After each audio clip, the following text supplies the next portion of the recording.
All right, so we are in adding and subtracting rational numbers. This is just a fancy way of saying adding and subtracting with fractions. Fraction, addition, and subtraction. So, there are some basic rules that you guys may have learned all your life, and the basics to adding and subtracting with fractions, rational numbers, is number one, you always have to have what is known as a lowest common denominator. So the lowest common denominator is always going to essentially be another way of saying make sure the denominators match. The denominators have to match. So your denominators must match before you can do any kind of addition or subtraction. And many of you already know this, which is fantastic. But if you don't, we need to make sure that you're on that page, because you can't do anything here without first making sure the denominators match. Now, how do you make sure that they match? Well, you do it in a few ways. Number one is first, you look at the actual denominators. In my case, I have a 3 and a 6. And you ask yourself, can one of the denominators be multiplied by something to turn it into the other? So, methods of doing it. One method is multiply one denominator to make it match the other. So, can one of these denominators be multiplied by something to make it match the other? Sure it can, right? This 3, if it's multiplied by 2, let me clean this up just a little bit. If it's multiplied by 2, will end up being a 6, won't it? It will end up being a 6, which will match the other denominator. You guys follow me? Okay, and most of you very comfortable with a lot of this. So if we multiply this denominator by something, in this case a 2, it can be made to match the other denominator. And that's the goal, is to make sure that they match. Now, you need to remember that when you're doing this matching, one very important skill is a part of it. Bottom and top. I'm just going to call it that. Why do I call it bottom and top? Because what you do to the bottom, you also have to do to the top. What you do to the denominator, you have to do to the numerator. And that's why this is 4/6. Everybody with me so far? Who's doing okay? Now, once you've done that, then from there, you can add the numerators, also known as the top numbers, and you leave them over the lowest common denominator. What do I mean by that? So we will add the numerators. So this is 4 plus 1, which is 5, over that common denominator, 6. And that's it, done. Make sense? Go make sure you can do your problem if you haven't been doing it already. Hopefully you got your number 1 correct. Okay? Any questions about that process?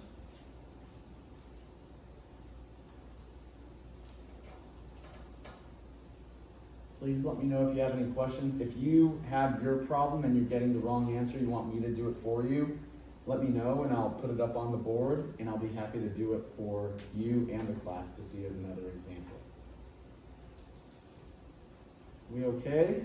Can we move forward? Anybody need more time? All right, let's move forward to the next problem. All right, this next one, just a little bit more complicated, but not a big deal. Negative 1 over 6 plus negative 5 over 18. All right, so this one looks a little bit more complicated than what we just came from. Let's look at this. First, let's go over to what rules and procedure we've created. Step number 1 is find the lowest common denominator. Make sure that the denominators match. Do the denominators match? I've got a 6 here and an 18 here. They do not match. Since they do not match, I need to make them match. Will my method of multiplying one of the denominators to make it match the other work in this case? Yes, it will. If I multiply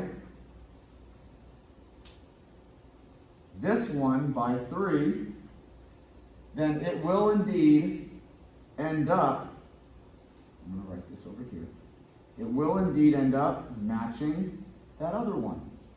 So I'm going to be in great shape. In just a moment, we'll talk about the rest of it.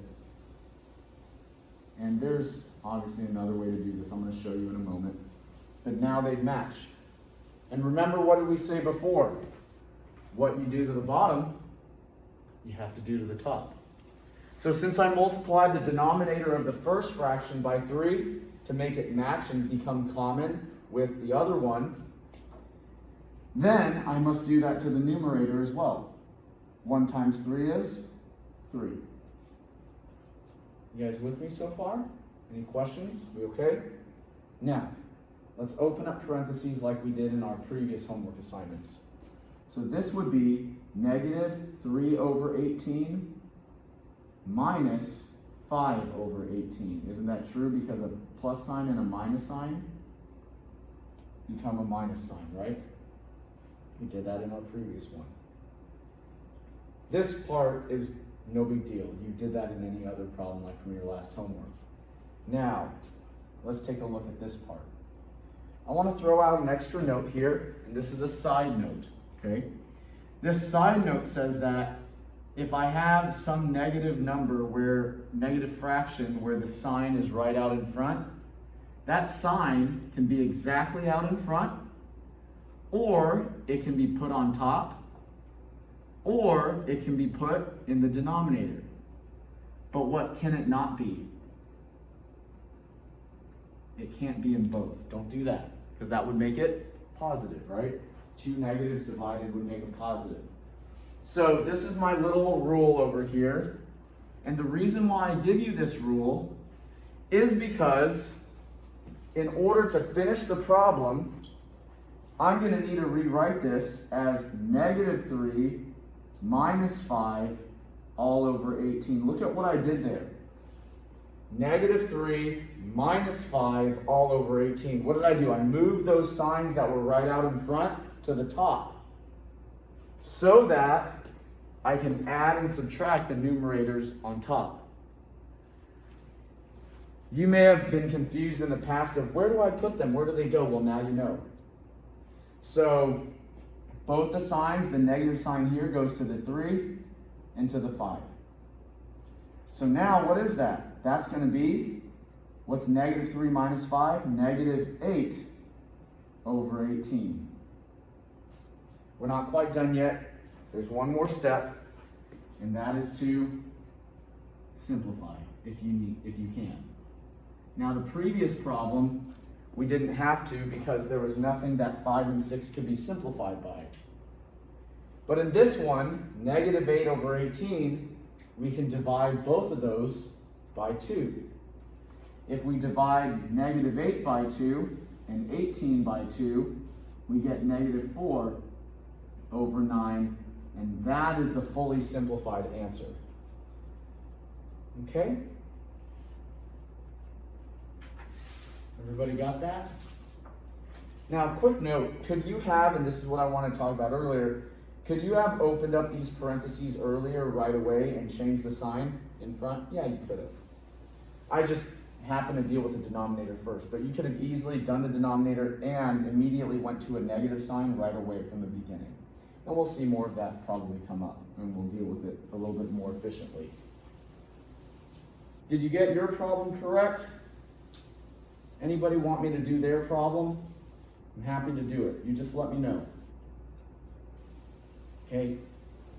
I hope you guys are getting your problem right. I like to write out every single step. If you want to cut steps and you're getting it right consistently, that's fine. I don't mind.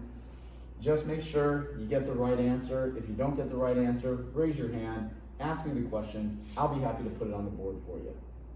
Are we okay to move on? Yes? Okay, if you're working ahead of me, that's fantastic. All right, next one. All right, let's take a look at this one. So I've got 1 over 6 minus 1 over 24. Okay, this one doesn't seem too bad. Let's look at it. What's the first step? Get a lowest common denominator. Make sure the denominators match. If they don't match right out of the box, you need to make sure that you try to make them match. And one method for trying to make sure that they match is to ask, can I multiply one of the denominators by something so that it matches the other? And clearly in my problem, I can do that. If I multiply the 6 by 4, then sure enough, I'm going to have a 24, and that will match the other fraction. Everybody with me so far? After doing these two, that should feel a little bit more comfortable for you. Maybe not perfect, but a little bit better. So I knew that if I multiplied 6 by 4, I could get matching common denominators. But what I do to the bottom, I have to do to the top. And so I must also multiply the 1 by 4 for consistency when I scale that fraction up so that it matches the other one with the denominator. You guys with me so far? We okay? Now, once I have matching common denominators, I can then add or subtract. So now we see it add or subtract. Subtract, add, the numerator's on top. This one's a subtraction. 4 minus 1. If you want to write it all out, if that helps you, you certainly can. You don't have to. But that's going to be 3 over 24, which is, well, I'm going to cut this out so I can stop writing down here. Okay. 3 over 24. Hopefully you guys see why that is. 4 minus 1. Then, do I box that answer? No. Because if you can simplify, you should and must. So 3 divided by 3, 24 divided by 3 is going to be 1 over 8. And now we have a fully simplified answer. Okay? All right, I hope you guys are feeling a little bit better 3 problems into this. Any questions? Somebody want me to do their problem? Any at all? Okay.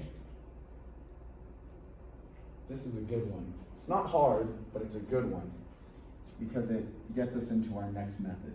All right. 1 6 minus 1 7. All right. Ready to go? Here we go.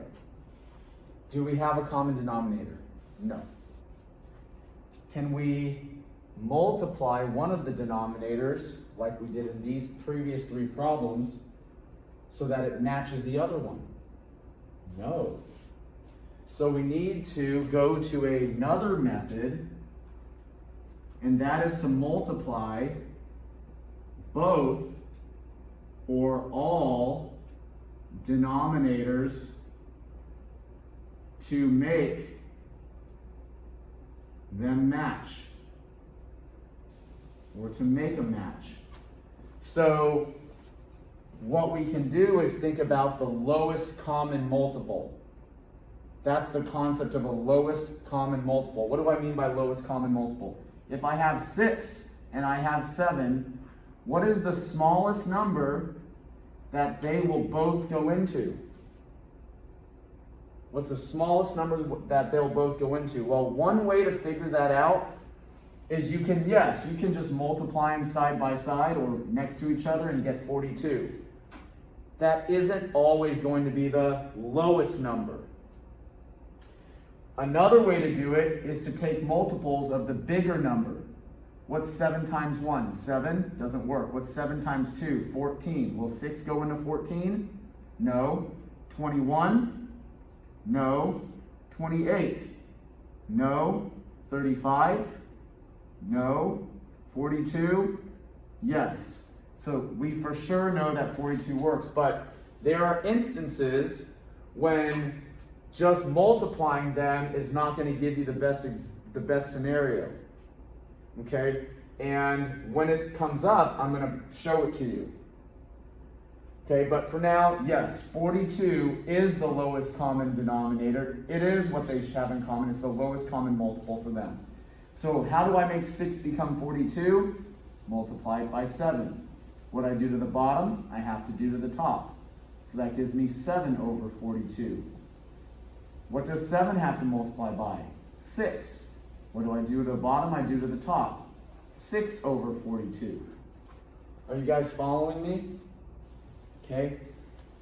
Any questions? Please ask. All right.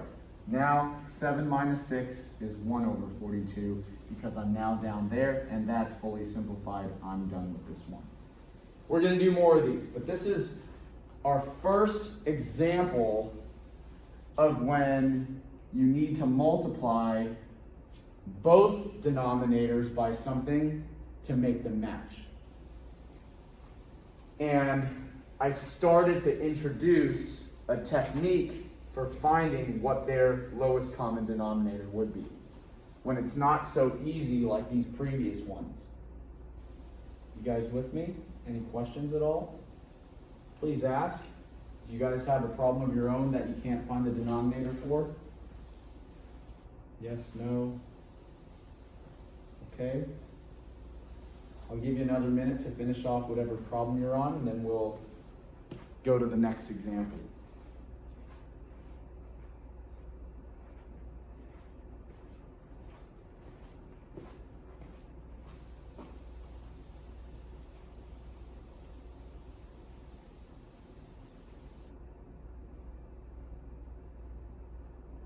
Any questions? Anybody need me to do a problem of theirs? No.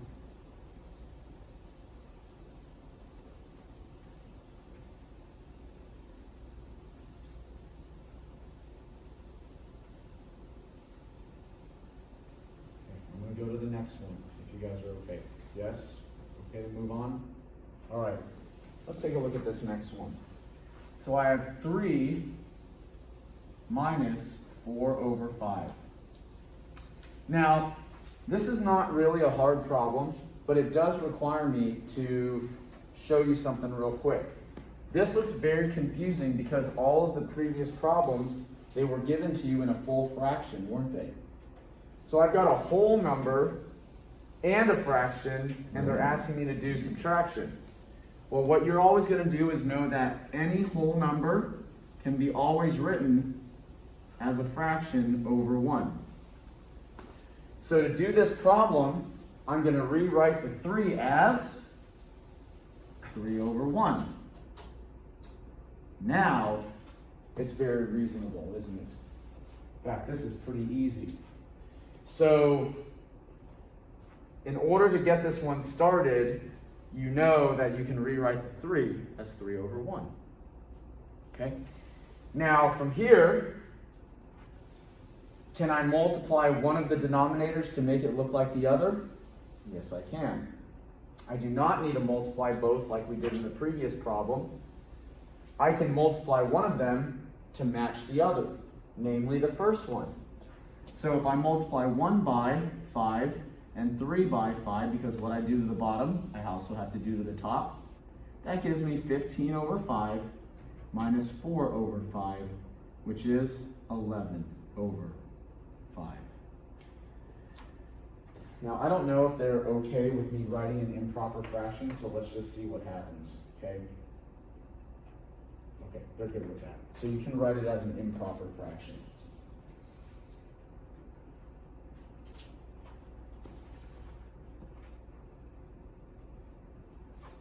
Okay.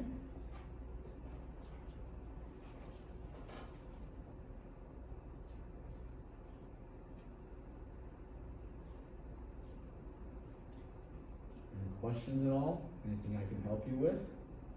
Anything?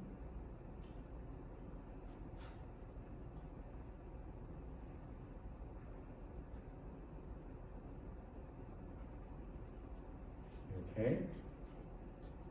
Yeah? All right. I'm going to move on to the next one. Okay, let's look at this one. It's actually a little bit tricky if you don't know what to look for, so this will be good for us to do. A negative 1 over 3 plus 5 over 51. All right, this is actually a really tricky question, and I wouldn't blame you if you couldn't see how this one can be, the denominator can be found. So pay attention so you can see this one. First and foremost, okay, we have denominators that don't match. So we need to ask ourselves the question, can we multiply one of the denominators so that it matches the other? Well, initially when you look at it, 3 and 51, hopefully you can make 3 turn into 51, right? But many of you, including myself, initially when you look at it go, what could 3 possibly multiply by to make 51? Well, if you're not sure, you can always do what? Long division, right? And that will tell you if you can. If you can, you won't have a remainder. If you can, you won't have a remainder. If you can't, you will have some kind of remainder. Take a look. 3 goes into 5, 1 time. Subtract, there's a 2. Drop down the 1, 3 goes into 21, 7 times, and sure enough, it works, doesn't it? What does this 17 represent? It represents what 3 has to multiply by to become a 51. So if I multiply 3 by 17, what I do to the bottom, I do to the top, then I'm going to get negative 17 over 51 plus 5 over 51. You guys follow me? Okay?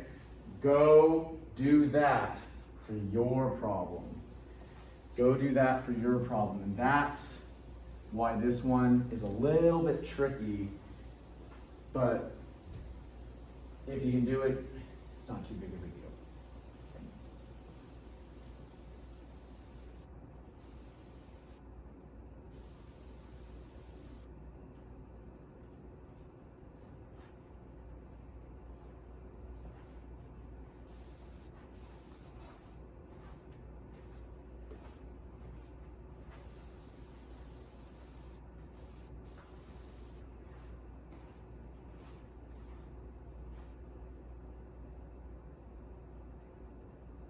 You okay? You guys all right? All right. So now we can jump straight to subtracting or adding. Well, sure enough, I've got a negative in front. So I'm gonna move that to the top. Negative 17 plus 5 over 51. I don't normally write that out, but I wrote it out so that you could see where things went. The negative sign went up top. See what I remember this rule right here? If you have a negative right out in front, you can put it to the top, to the bottom, but not both. I put it to the top so that I could add, subtract them easier, right? So negative 17 plus 5 is going to be a negative 12 over 51. And then always ask, can I simplify? Now this is another tricky one. You may not see it, and I don't blame you if you don't see it. 12 and 51 look like they're going to have nothing in common, and you could box it. But the reality is that 12 can be divided by 3. And so can 51, can't it? So you got to be really careful and pay attention to your simplification for some of these problems. Negative 12 divided by 3 is negative 4. 51 divided by 3 is 17. That's my answer. Okay? See how that kind of came back to play? It won't always. That was just kind of sort of either by design or a coincidence. But if you put in negative 12 over 51, you would have technically gotten it wrong because you didn't go that extra step to simplify. All right, that is actually a very tricky problem, but it's a good one, and you want to make sure you can get yours. If you can't, please raise your hand. I'll be happy to do your problem for the class. Okay, we are right? Good.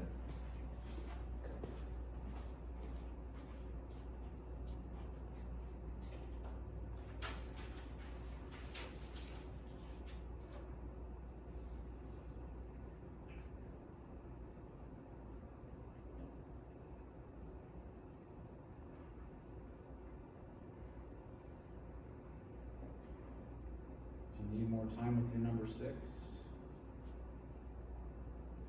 more time? Ready to move on to 7? All right, let me know. Here's 7. Okay, so what I'm going to do is I'm going to erase this stuff. We've got plenty of good examples over here. So let's take a look at this problem. So in this problem, we have 3 over 4 plus q over 6. So this is kind of a problem that really tests whether you fully understand what we were doing. So I've got 3 over 4 plus q over 6.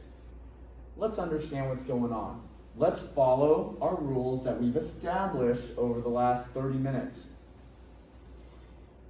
What would we do first? Ignore the fact that there's a q there. It's not a big deal. What would you do first? You would find a lowest common denominator. So in my case, I have a 4 and I have a 6.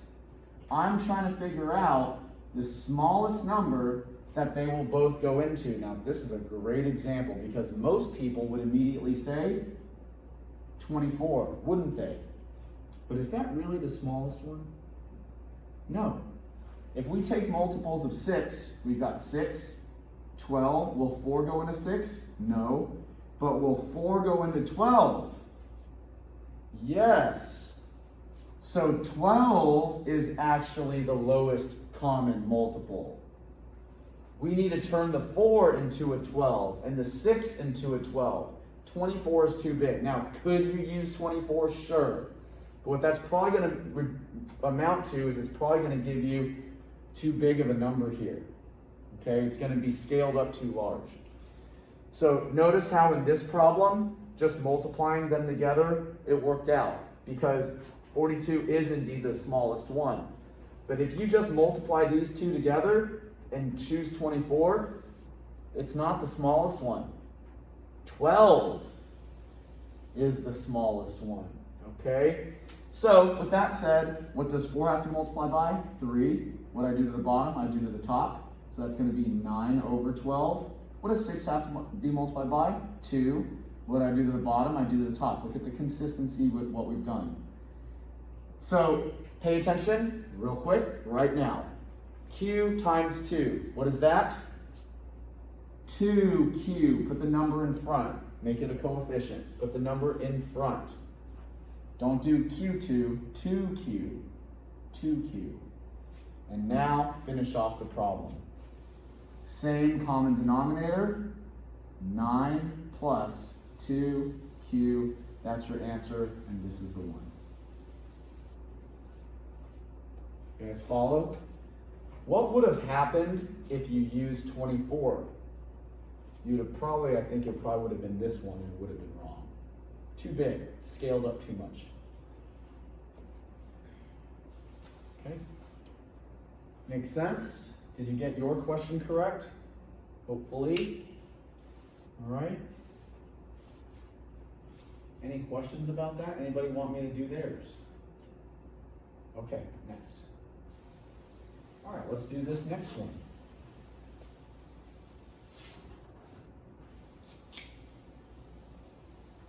All right, so I've got 7 over c minus d over 9.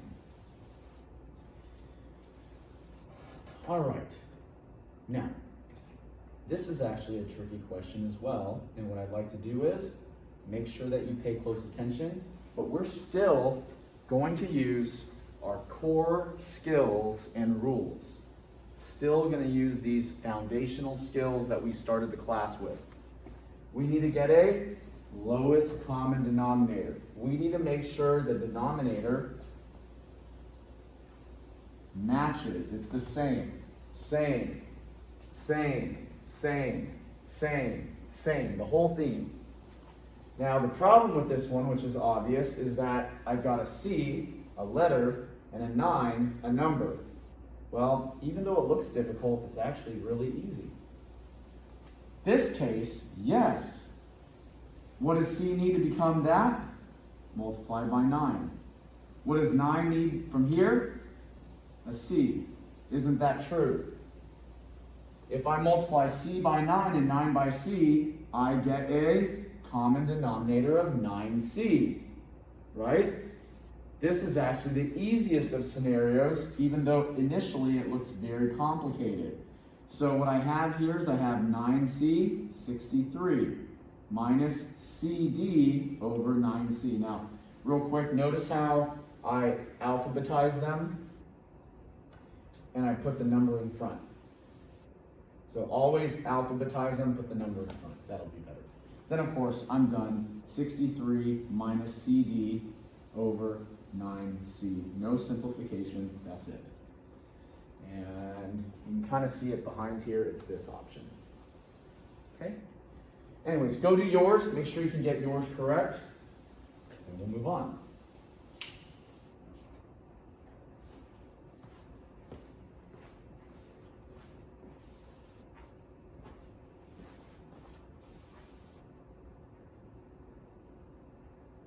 Okay? Good? You guys doing all right? Let me know if you want me to do yours. I'm happy to. Just gotta let me know.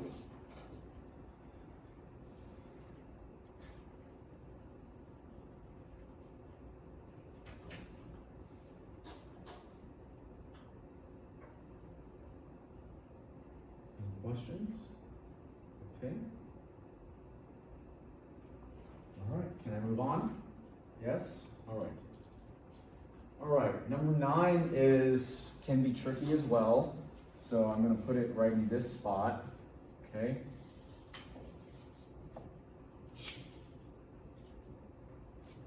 So I've got a negative 5 over d squared minus c over d, okay? If you're looking at this for the first time, it's definitely a little bit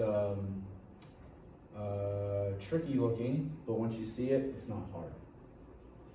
Quick note, d squared, what is that really if I expanded it out? D times d, isn't it? So d squared is really 2 d's being multiplied by each other. If we need them to match, what does this one just need? Another d, right? So I just multiply that one by d. Sure enough, that's going to give me the d squared I need to match. So it's just about kind of seeing the bigger picture like this and knowing how to make that multiply. Remember, what I do to the bottom, I still have to do to the top. All those rules from the very beginning of class, they're the same.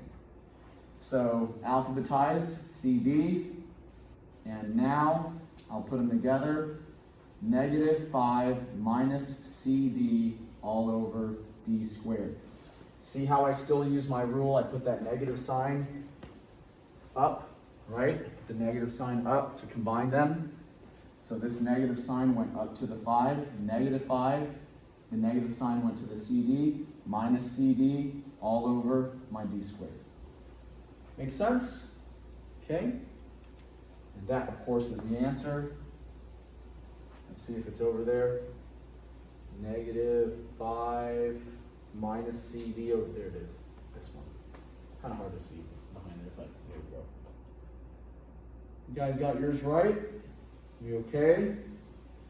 Go work yours. Let me know if you have questions. Again, I'll be happy to do your problem. You just got to ask.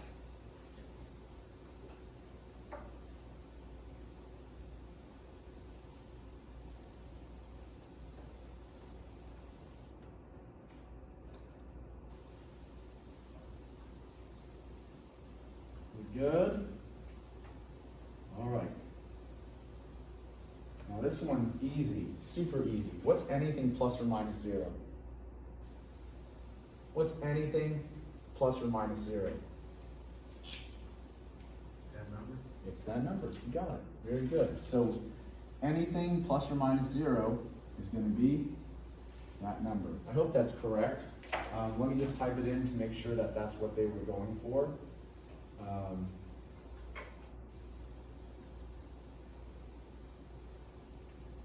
And it was. Okay, great. Didn't know if they were looking for some trick thing, because there is like one thing that you could do to really kind of sort of simplify it, but it doesn't look like that's what they wanted. Okay? That makes sense, everybody? And that's it for that section.